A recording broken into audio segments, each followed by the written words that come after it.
When do you think, Richard, will Friedrich Merz come back from Washington and say, wow, that was a good meeting with Donald Trump? The Germans need to kind of walk quite an interesting line with the Americans, don't they? So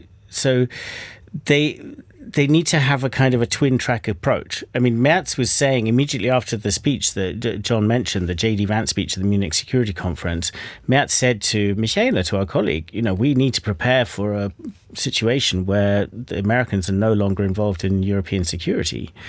So they need to be preparing for that. But also, they need to try to keep the Americans on board for at least as long as possible with respect to Ukraine, but also with respect to Article 5, because the Europeans are not ready to fully support Ukraine just without the Americans, and they're certainly not ready to fully defend themselves if the Americans completely bail out. Merz will be successful in Washington when he leaves the Oval Office, gives a press conference, and can say, "I'm very grateful that Donald Trump assured me that the United States will continue to support Ukraine, that they will stay engaged in Europe and Ukraine." And he will say that he assured the American president that Germany knows about its obligation, that he, as Richard said, that his government will